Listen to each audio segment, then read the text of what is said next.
अस्सलाम वालेकुम जी। आज मैं आपको सिखा रही हूँ कि नान जो होता है उसका आटा किस तरह तैयार करते हैं। तो आपको चीज़ें दिखा देती हूँ। ये आप देख लें, यहाँ पे 3 कप्स ऑफ मैदा है, यानी कि ऑल पर्पस फ्लावर जो होता है आपको वो चाहिए होगा।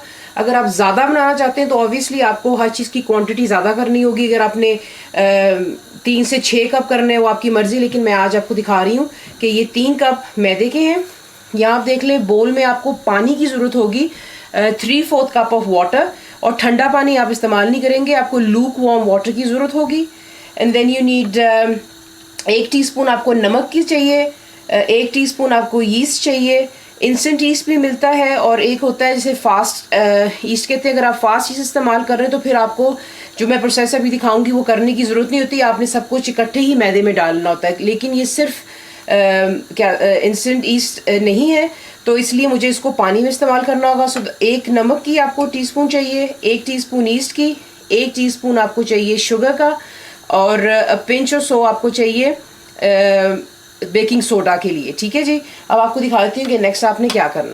जो नीम गर्म पानी है उसमें आपने पहले तो अपना सॉल्ट ऐड कर लेना है, चीनी डाल लें, और साथ ही जो आपकी है ईस्ट आपने ये डालकर इसे हल्का सा आप मिक्स कर लें, और इसको आप किसी वार्म जगह में रख लें। अगर वार्म जगह होगी तो ये तकरीबन 2 से 3 मिनट के अंदर में अच्छी तरह राइज हो जाएगा। और अगर आपने इसको ज़रा थोड़ी सी ठंडी जगह में रखा तो कम से कम इसको 15 से 20 मिनट लग सकते हैं। तो यूँ इसको मिलाने के बाद आप इसे एक वार्म जगह में रख दें। सो 2 से 3 मिनट में आपकी ईस्ट अच्छी तरह राइज हो जाती है। तो आप देख लें कि ईस्ट आपकी जो है वो राइज हो चुकी है। मैंने एक्चुअली चमचे से पहले हिला ली हुई थी। तो आपने इसको यूँ मिक्स कर लेना है और हम इसे मैदे में ऐड करेंगे।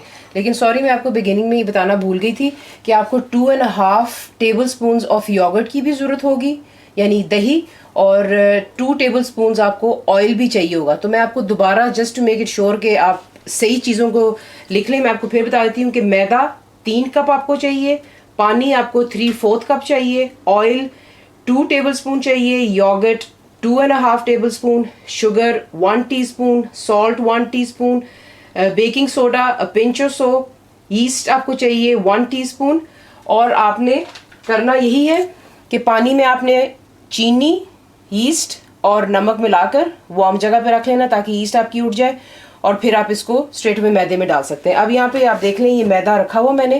पहले मैं इसमें डालूंगी जो बेकिंग पाउडर है। आपको यहाँ पे अपने हाथों का इस्तेमाल करना ऑब्वियसली, क्योंकि हम आटे की तरह इसको बनाने लगे। तो please make sure wash your hands, I have done it already. आप पहले इसको अच्छी तरह मिक्स कर लें मैदे में।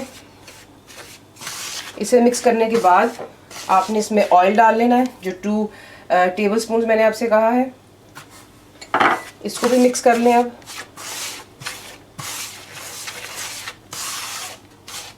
मिक्स करने के बाद अच्छी तरह इसमें आप योगर्ट ऐड कर लेंगे अपना,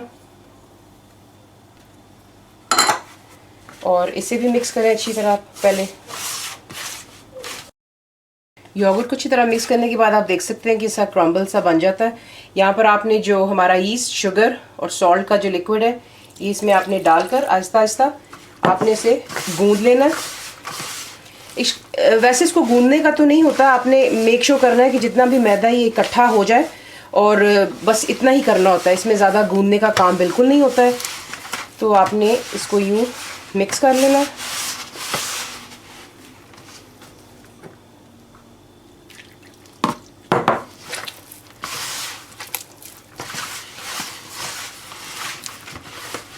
अच्छी तरह इसको आप मिक्स कर लें और मेक श्योर कर लें कि जितना भी ड्राइड आपका खुश्का है ये एक हो जाए, और जितना भी हमने पानी जो इस्तेमाल किया होता है ये सारा ही बीच में इसमें लग जाता है, इसको आटे को बनाने के लिए, नान के लिए।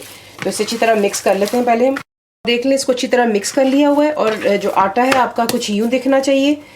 ये कर लेने के बाद आपको जो आटे का साइज़ है उससे आपने डबल साइज़ का कोई बर्तन लेना, ताकि ये जब इसमें जो ईस्ट डली हुई है वो उसको इतना स्पेस दे कि अच्छी तरह ये फूल जाए। अगर आप इसको टाइट कंटेनर में डालते हैं तो देन ये अच्छी तरह जो है आपका आटा नान के लिए फूलता नहीं है।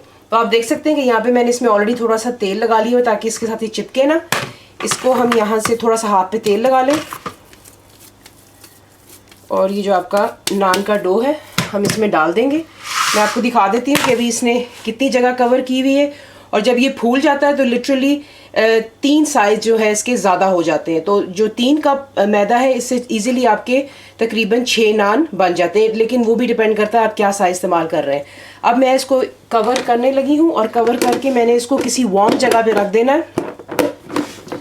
अगर जगह गर्म हुई तो with in half an hour में आपका जो नान का डो है ये राइज हो जाएगा, और अगर ज़्यादा गर्म जगह ना हुई तो आपको तकरीबन 3 से 4 घंटे लग सकते हैं। तो इसे अब हम ज़रा किसी वार्म जगह पे रख देते हैं।